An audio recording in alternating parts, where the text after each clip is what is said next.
नमस्कार my dear friends, आपका दिन शुभ हो, आपका दिन मंगलमय हो। आइए बात करता हूँ जीवन के बहुत बड़े यथार्थ की, बहुत बड़ी सच्चाई है। और अगर ये सच्चाई इस पर सिर्फ थोड़ा सा अमल हम करते हैं तो निश्चित तौर पर हम सफलता की बुलंदियों पर पहुंच सकते हैं। एक बार की बात थी कि कन्फ्यूशियस एक बहुत बड़े फिलोसफर थे, दार्शनिक थे।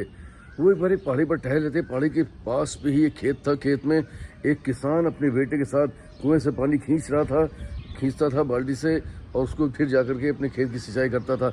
इतनी मेहनत देखते हुए उसने लगा कि ये तो किसके पास खेत भी बहुत बड़ा है और किसान देखने से भी काफ़ी संपन्न लग रहा है। उसके वजह स्वयं कुएं से पानी खींच रहा है, अपना खेत जाके सींचता है। इसका क्या मतलब है, लाइफ से बात करते हैं। वो उनके पास गया कि आप मुझे क्या बता सकते हैं कि आप तो क्या नाम है, जानवर से भी आप पानी खिंचवा सकते हैं, आप दूसरे संसाधनों का इस्तेमाल कर सकते हैं, पर आप इसको खींचते हैं, आपका बेटा आपके साथ खींचता है, दोनों लोग खेत को सींचते हैं जाके। इसका कारण क्या है?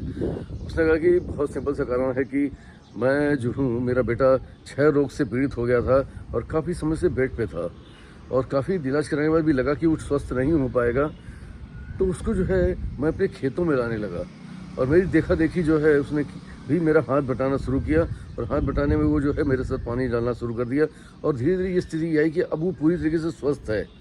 और ये मेरे दिमाग में सिर्फ इसलिए आया कि मैंने जीवन भर मेहनत करी थी, और आज मैं 65 से ज़्यादा आयु का हूँ, उसके बाद भी भरपूर मेहनत कर सकता हूँ और स्वस्थ हूँ। कन्फ्यूशस को उसकी बात सुनकर के वृद्ध की तो याद आया पहाड़ी बाज के बारे में। पहाड़ी बाज क्या करता है कि जैसे उसकी उम्र तो टोटल 70 वर्ष होती है, लेकिन 40 वर्ष तक आते आते वो उसके नाखून इतने बड़े हो जाते हैं कि वो कमज़ोर हो जाते हैं, अपने शिकार को पकड़ नहीं पाता। उसकी चोंच भी कमज़ोर हो जाती है, और उसके जो पंख थे वो पंख धीरे धीरे झड़ करके पतले हो जाते हैं, जिस कारण जो है वो प्रॉपर शिकार नहीं कर पाता था। और उसके पास अब दो ही विकल्प थे। पहला विकल्प तो था ये कि वो आराम से जो है मृत्यु का इंतजार करता, और समय समय कभी भी मृत्यु की गाल पे जा सकता था। लेकिन दूसरा विकल्प क्या जानना चाहेंगे आप? दूसरा विकल्प बाज क्या करता है कि उड़ करके धीरे धीरे किसी चट्टान पर, किसी ऊंची पहाड़ी पर जाता है जहाँ पर वो सुरक्षित रह सके कुछ दिन। वहाँ जाके वो पहले तो पत्थर पर चोंच मार मार के अपनी चोंच को तोड़ देता है। कुछ ही समय में उसकी नई और ताज़ी चोंच आ जाती है, चोंच मजबूत हो जाती है। जैसी चोंच मजबूत होती है तो उससे अपने जो पंख थे ना, झड़े हुए कमज़ोर पंख, उनको भी खींच देता है, निकाल देता है, और जो उसके पैर के नाखून जो कोमल हो चुके थे उनको भी खींच के निकाल देता है। कुछ ही समय में उसके नए पंख और नए नाखून भी आना शुरू हो जाते हैं। अब जब ये चीज़ें शुरू हो जाती हैं, बाज अपने आप में फिर से पुनर्जीवन उसको मिल जाता है, और वो फिर से यौवनावस्था में आ जाता है, और बाकी की जो बचे हुए वर्ष थे, 30 वर्ष, वो उत्साह के साथ और शक्ति के साथ और ताकत के साथ जीता है।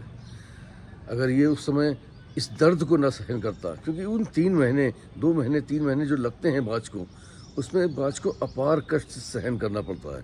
अगर उस अपार कष्ट को बाज में न सहा होता तो निश्चित तौर पर वो जो है काल की गाल में समाहित हो चुका होता।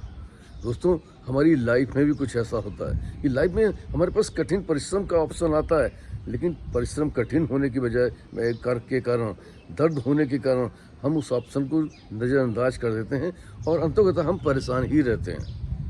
जबकि मित्रों, अगर हम परिश्रम को चुनते हैं, थोड़े दिन कष्ट जरूर होता है, निश्चित तौर पर कष्ट होता है। उस वृद्ध को, उसके बेटे को भी थोड़े दिन कष्ट हुआ था, उस बाज को भी कष्ट हुआ था, लेकिन अंततः क्या हुआ कि आगे का जीवन उसका सुखमय हो गया। जब हम मेहनत को अपनी मंजिल बनाते हैं, जब हम दर्द को अपना दोस्त बनाते हैं, तो निश्चित तौर पर वो दर्द हमें दुख नहीं, हमें ताकत प्रदान करता है। दर्द को कभी भी जब आप अपने स्ट्रगल पीरियड में हो, तो जो दर्द है ना, उसको हमेशा स्वीकार करने की कोशिश करिए। जब दर्द को आप एक्सेप्ट कर लेते हैं तो दर्द कभी आपको दुख नहीं देता है, दर्द आपका सहारा बन जाता है, दर्द आपकी ताकत बन जाती है। जब आप मान लेते हैं कि नहीं, ये दर्द तो है, झेलना ही पड़ेगा मुझे वहाँ तक पहुँचने के लिए, तो बस अब आपको दर्द ताकत देना शुरू कर देता है।